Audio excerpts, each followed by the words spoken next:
Welcome to Forest.chat, where we talk about individual endeavour in West Australia, what it takes, what it means, and how you do it. I'm your host, Caroline Vantermay. I've been given the chair again. What fun this is. And today's episode will be about talking with Paul Vantermay about rally co-driving, which I know is really exciting because I've had lots of people say to me, wow, I'd love to do that. Not me, but they do. Okay, so let's talk about Paul.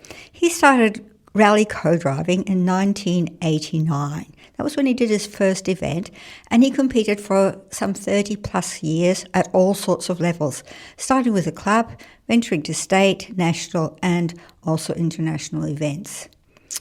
And he won numerous awards along the way and has a worthy trophy cabinet full of different events he's competed in and how he succeeded.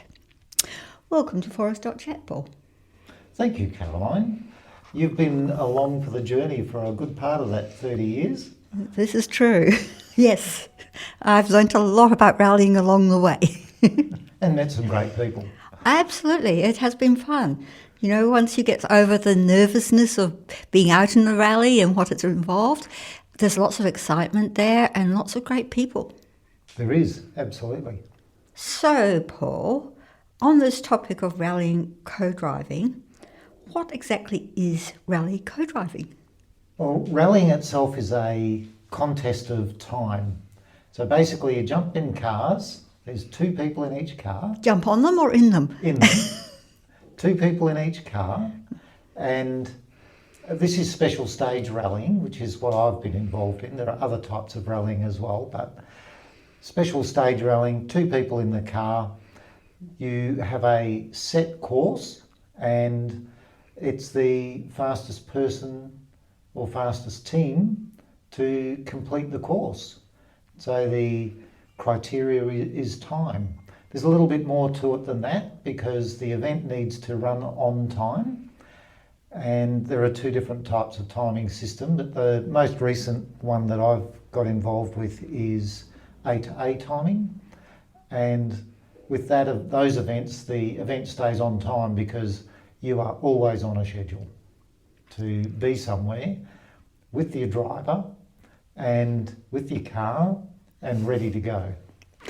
And so I imagine there's quite a bit of an adrenaline rush with it.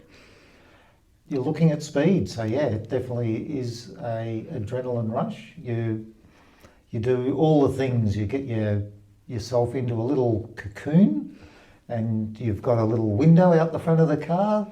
Depending on the car, you might have to look out the side sometimes. But, you know, and it's on. Get going. Go as fast as you can. It's like until your eyes pop out. All right. So what does it take to be a rally co-driver, Paul? There are lots of different rally co-drivers. I'm a calm rally co-driver. I would never have imagined that. Adrenaline junkie, calm, sort of don't really go together, do they? Yes and no. So I think from my perspective, I've been a fairly calm person in the car, generally. I'm not the sort to be flying off the handle or getting angry and those sorts of things. And when need be, then, you know, I can call encouragement out to the driver as well. But it's a team event. You don't actually have a lot of time to do that. My job as a co-driver is to provide the driver with the information he needs when he needs it. And that's the key thing. So there's a timing element of knowing and understanding when the driver will need the information that I have. And if I give it to them too early, then they might have forgotten it by the time they need it. And if I give it to them too late, well, they haven't got time to react or respond and do what they need to do to get us through the course quickly. And of course, there's different types of events. So some of the events you've actually been over before and written your own notes, and some of them are what they call blind rallies, where you're given notes by the organisers, correct? Yes, you do need to know about the different ways that the events run. And that's not really a hard thing. I'll probably talk about that a little bit later with the first events. But there are some standard types of events that run, and you need to know what you've got to deal with, definitely. So from that perspective, what does it take? It takes you to be a team member, and the team is more than just you and the driver, especially if the driver has a service crew or support crew with them. I'll say service or support because some crews are support rather than service, and some are service rather than support. And they're critical to getting to the end of events, especially longer events. And most events, if you run at clubman level, then you've effectively got one service stop is typical. So you go from the start, you do some competition, you come back and do some work on the car for a determined amount of time, and then you go out and do some more competition, and then typically that's the end of the event. For a state level event, you might do that twice, or maybe just a third time. There can be different ways of approaching the events and different amounts of servicing and moving around and that sort of thing that you need to do. Because of course you can do events that are a few hours long to events that are a few weeks long. At least a week long, yeah. The biggest event is Targa Tasmania, and that's been around 7-ish days. That's had, usually it would start on a Monday and finish on a Sunday. Mm-hmm. Did you want to say any more about what it takes? There is a little bit more to what it takes. I just started to point at that, but because there are more people and it's a team event, you actually need to be able to get along with the team and motivate the team in some ways about what needs to happen, and you need to be able to communicate with the team about what needs to happen. Because you're the navigator, people will look to you for where do I need to be, when do I need to be there, how long have I got?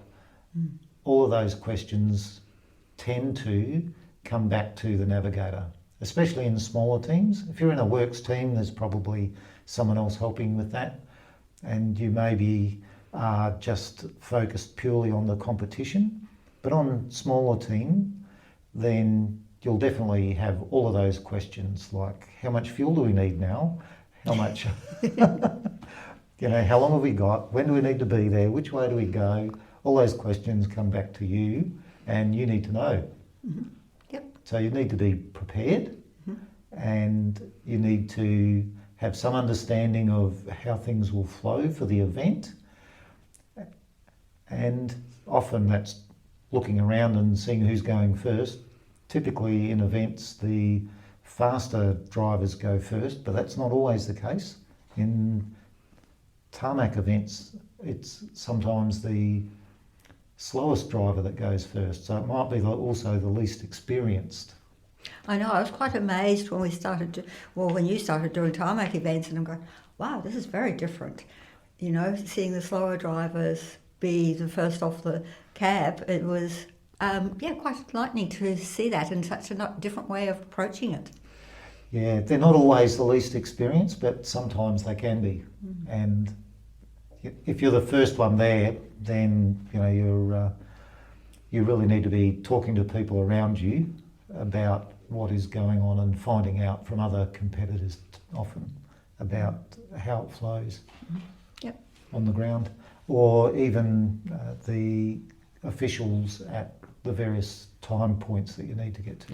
And most of the officials are really great because they love sharing their knowledge, and most of them have been doing it for a long time. So it's a really friendly atmosphere that way. And in general, it's really great for people who might be beginning to get a feel for what to do. Yes, volunteers are often as enthusiastic as the teams in the cars, and often they're more knowledgeable, especially if they've been around. and they're usually more than happy to help out. You know, they might see some technicalities about, oh, we're not supposed to tell you that time, but you know, they'll usually let you see what you need in order to get the right thing down. Yep, yep. So is there anything more you'd like to add about what it takes?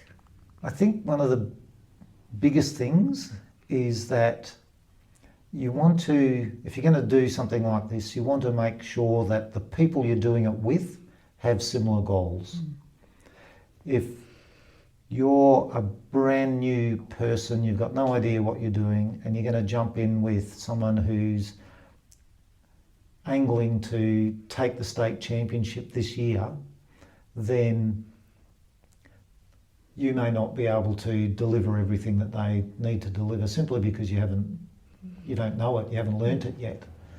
And unless the person you're co-driving for is very accommodating in that space or desperate, they're probably going to be actually needing more than you're able to deliver. So you need to be able to identify that. And if you want to compete at the highest levels, nothing wrong with that, but find the other people who do want to compete at the highest levels and go with them, because you're going to be working with a similar ethic about what you want to achieve, and vice versa. If you're out for giggles, go with a team who's looking for giggles.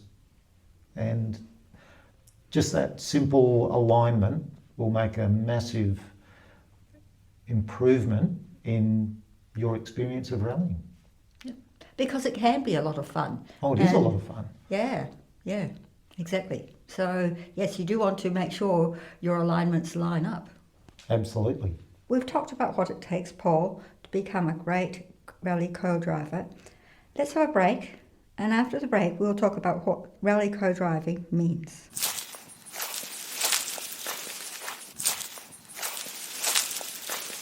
We've heard about what it takes, Paul, to be a rally co-driver. Now, let's take a look at what it means. Paul, what does it mean to you, your family, or the community that you rally co-drive? For me, being able to go and co-drive was to enable me to reach some goals, to contribute to something competitive. A long time ago, I identified that I need to have something competitive in my life. You can get around, I'm a pretty calm sort of person, you can get around and not have too much angst and aggro in your life, but I knew that I also needed to have an element of competition, because I don't like fighting and things like that. So you need to have something to get the adrenaline up every now and again. And for me, that was about ensuring I had some balance. It would alleviate, frustration in a lot of areas, because, if you're just sitting around doing nothing, then not a lot happens either. So that can lead to frustration. And being able to go out and do rallying was an avenue where I could get that adrenaline hit that I needed. So that was really good. And it also meant that I got to travel around the place. You get to drive around the bush, although in areas that in my day-to-day life I never would have gotten to. And that's been really good to be able to get around and do that. And the other thing it's meant is that, I've been able to connect with people and do that teamwork. And that's been really a really good thing as well. I've met a number of people. I've co-driven for a number of specific drivers, and sometimes more drivers than others, some years, but a really good set of consistent drivers that I've actually co-driven for, and they've been really, really good to get out there and build a relationship with them, and and get on and do. Yeah, it's been good. I think that another important aspect that I see is that when people have a good outside interest, they are less work driven, but they have focus on their work when they can be at work because they've got something outside their work that gives them passion too. There's definitely an element of it gives you something to look forward to, definitely. Sometimes you front up to an event and go, oh boy, I hardly feel like I've prepared for this at all because you've been busy doing work stuff. But then you get a total break from the work and go and do something that's enjoyable and exciting and something that lots of people would like to do. And it's really good fun. And then you have the opportunity to go back to work afterwards. But you go back to work with having a real break. And I think, in today's society, a lot of people are going, oh, I'm looking forward to the weekend. And the weekend flies by and they're back at work on Monday morning and they haven't really done anything or achieved anything. Whereas I think, when you were going rallying, it was like, oh, yes, we're off to here and we're doing this. And, and there is that level of excitement and that adrenaline that happens with it that can then allow you to, refocus on where you're going and what's important in your life. Yeah, that's right. It gives a lot of balance. And I think from a family perspective, it's meant a lot of good things and some things that are not quite as good. But when we're able to go together to events, they're really the best events. And it's a case of doing something together. It's like when we go to park run, it's like when we go to rallies, you get along and you do something with the person you love, which is fantastic. That's really why you're there, why you want to be there. And sometimes the rallies would take me away, and that was actually harder to do. While it's a trip with the boys, usually, then, so that has I'll say a lifespan. And when you're away for a couple of weeks doing that, that can, for me, that was sometimes a bit longer than you really want to be there. So the 2 weeks would be to the likes of Targa Tasmania, where you go and do a lap of Tasmania, checking out the course, and then you would come back and do the lap of Tasmania as competition, and it's about a week each. Yeah, that's true. Yes. Yeah. Yep. It was great to do that, but it did mean that I was away from home as well. Yep. So now I don't mind being at home, which is good. And there were often times where you had back-to-back events because you were doing so much. And there were weeks on end where it was like, oh, we're here, and then we're here, and then we're doing this. It became very busy. Yes, at different times we were doing some events away, intersprinkled with events that were local. Yeah, so sometimes it became quite the schedule. And then for the community, I think we'd have to look there at there's a couple of elements around the community. There's the rally community. So the fact that I could do that, I could be there, be a part of the community, knew what was going on, because I was also on the state council and the rally panel for a number of years, and I was able to have my finger on the pulse, so to speak, of everything that was going on. So it gave me being able to do that. Volunteering meant that there was broader impacts into the rally community of what I could do. And what rallying does for the community in general is it gives drivers who also need that shot of adrenaline at some point an opportunity to do that. And similar with all motorsport and things like skydiving and cycle racing and all those sorts of things, people have a need for really, generating some adrenaline and getting it out of the system, so to speak.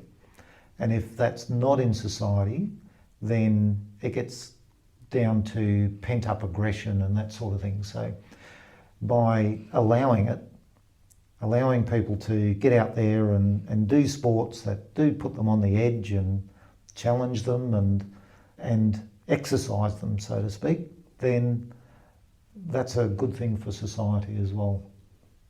As well as being exciting, people, there's all sorts of opportunities around it too, like taking photos of it and doing social media posts and all that sort of thing.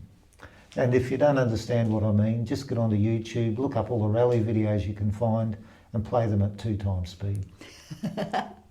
And there's also the added thing of those that are driving. I don't know, at the moment we're talking about co-driving, but having good car handling skills and learning those things in conditions that you don't actually always get faced to on a day-to-day basis.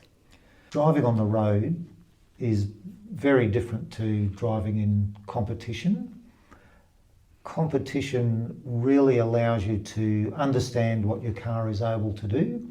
If you've never driven in competition, then you will never have been able to identify what your vehicle is capable of. And if you don't know what your vehicle is capable of, how can you identify if something that was done was safe or not? Because you have no idea. You have no idea about the competency or capability of your vehicle. So that's a real problem with all of the road safety campaigns. I think they focus on the wrong stuff. We've talked about what it means for Paul to be a rally co-driver. We take a short break now, and when we come back, we'll have a look at how you get into rally co-driving.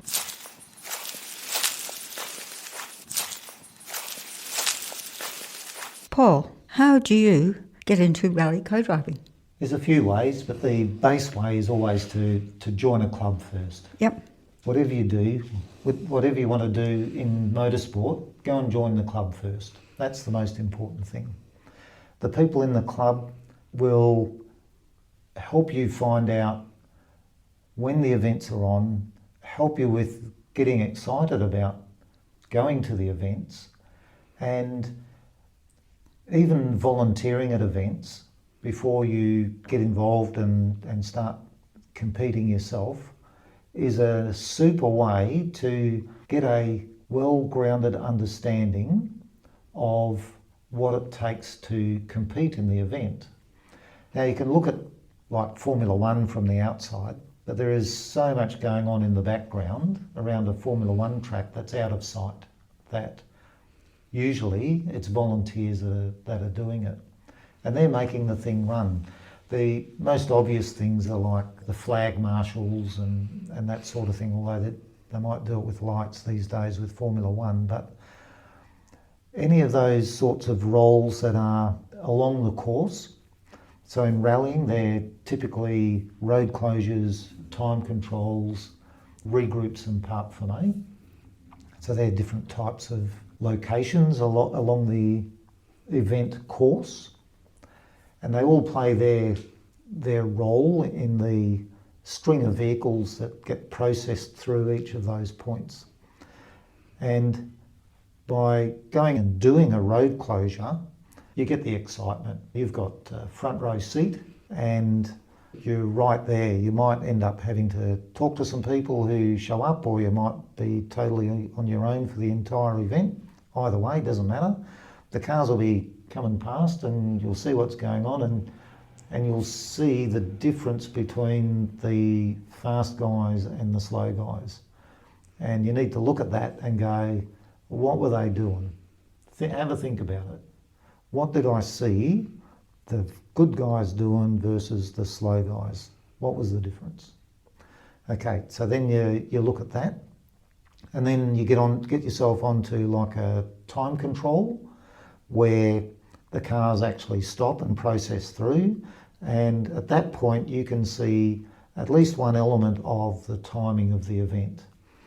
You can always go and have a look at the results as well, and you'll see penalties and all sorts of things.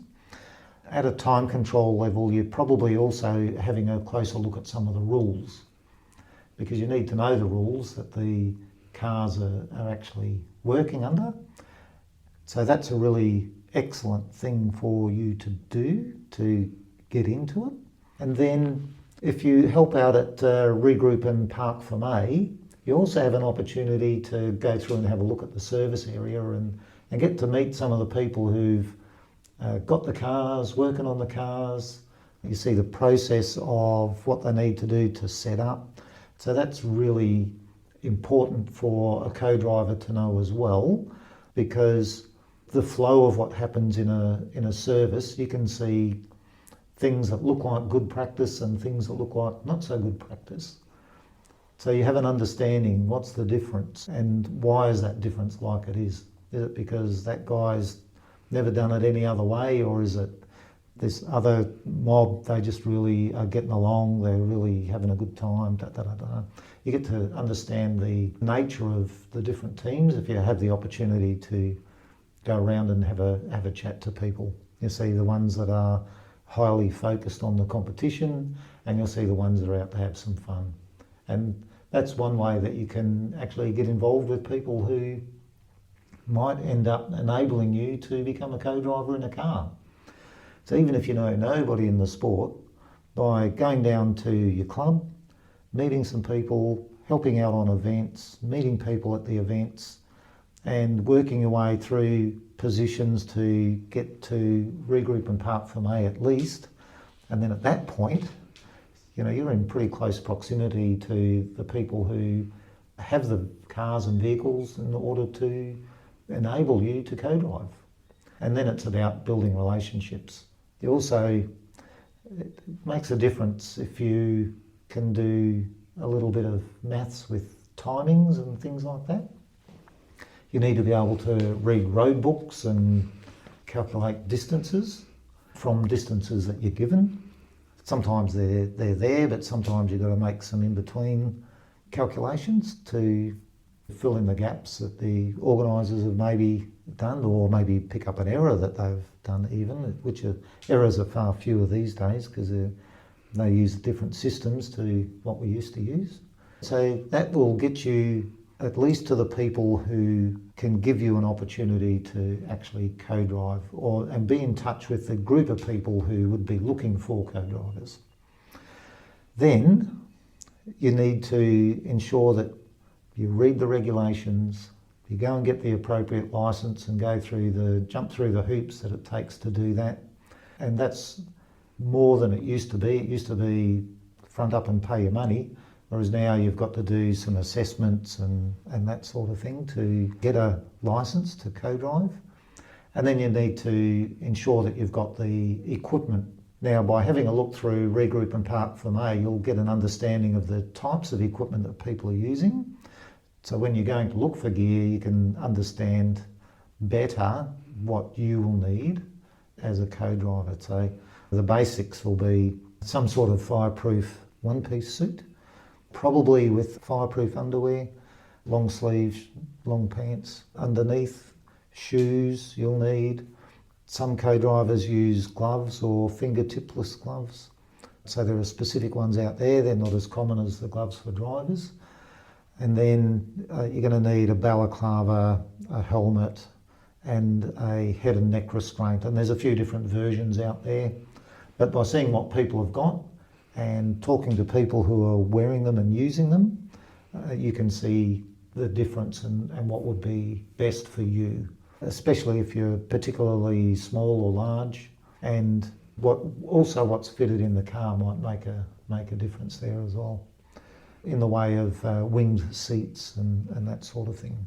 So you need a whole bundle of safety equipment, and you'll need something to do the timing. You'll need to work out the trip meters that are in the car, and I always had my own stopwatch.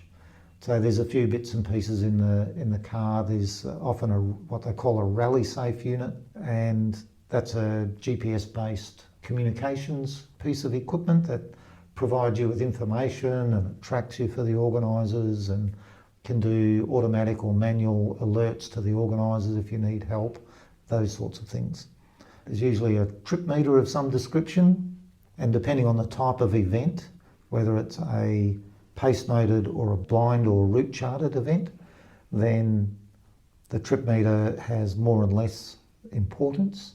So watch, trip meter, and you usually need to have something reliable to write with onto the time card they give you. So what else do you need? Some enthusiasm and willingness to go out there and meet some people and talk to them about the stuff and find out what they're doing, and most are more than willing to help you out, especially if it's done in a friendly way. And I dare say the other thing that's a big thing is you don't want someone who's co-driving who gets car sick. Well, there's been more than one that's got car sick.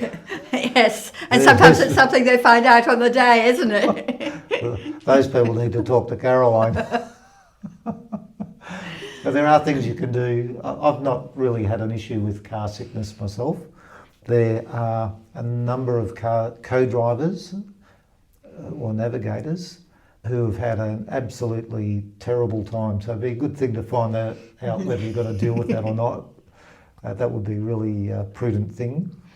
And there are things that you can do, and Caroline knows what you can do in that space better than I do. I have helped a few co-drivers along the way with that issue. It's not really something you want to be facing though. No, it's a good thing to check. Also, your situational awareness. Mm-hmm. I find I get into quite a tunnel vision perspective when I get into the car. Mm-hmm. My hearing's not that good. So, car making funny noises, that's not me. I'm not picking that up at all. The car's supposed to make noise, but is it supposed to make that noise? I've got no idea. So I don't have a strong mechanical background or capability in the car at all. So my strengths were all in the organising and being able to call the notes and stay calm and keep things on track and that sort of thing. Some people are super at the mechanical side and provide significant value being effectively a riding mechanic, and that's different to me, just how it worked. I dare say the main thing is if you want to go and do something, go and do it. Go and find out how to, go and get in touch with people who do it and start the process. And there are a few clubs around to help people get started, which is great. Yes, there are. There's a number of clubs. And there's a number of feeder sports as well, not just the clubs. So you can get into autocross, motorcana. Both of those disciplines help prepare, particularly a driver, to get into that. They're not really a co-driver focused part of the sport, but that's where future drivers come from. And if you're in touch with them and even competing with them, even if you're not going to become a rally driver yourself, getting in and competing with them, building up some camaraderie with them, really opens the doors for when they do come through and go rallying. They'll need co-drivers. This is true. Paul, did you have anything else you'd like to add? I've done a good deal of co-driving at multiple levels, and it's one of those things that I really am very happy that I've been able to do. And I started off being at the competitive end, and I ended up being at the let's go out there and have some fun end. So after doing it for a number of years, it was great to kick back and not worry about the result.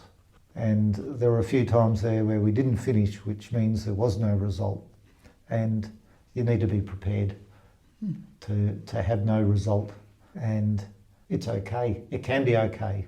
Sometimes it's pretty high stakes, but if you're prepared for that, then you can deal with it. But if you are expecting to be a winner every time you go out the door, there are things that you can do to improve your circumstances, but the likelihood of you actually achieving it is not every time. This is true. You can do it a lot, but it's not going to be every time. You need to be ready for those other times. And I think, that's a good metaphor for life. But I think the biggest thing is that what I often hear people say is, I'd love to do that. Well, if it's something you'd really love to do, go and do it. Absolutely. Don't wait for another 10 years, Because that 10 years will go and you've wasted that time. Go start investigating now. Yes, you're more capable now than you will be in 10 years. And you have 10 years of experience behind you. And it could have taken you around the world or to various other places if that's your dream. Yes, just like all high-level sports, there are people being paid pretty good money to be shuffled around the world to events and being in the most absolutely incredible places, scenery, opportunities. If you want it, it's there. But even in WA, the events in the southwest and through the bush and things like that, just being in bush and being in nature is pretty invigorating too. Yeah, we sort of split nature a bit when we come through. But yeah, the bush is pretty special. Yes, we have a very special place here. Thank you, Paul, for joining us on Forest.chat. And for all the Forest Chat listeners, we wish you all the best with your future endeavours. Thank you very much, Caroline. It's been a pleasure being on. I enjoy this role. It's quite good fun to take over every now and then. You've been listening to Forest.chat, where we talk about individual endeavour in West Australia, what it takes, what it means and how you do it.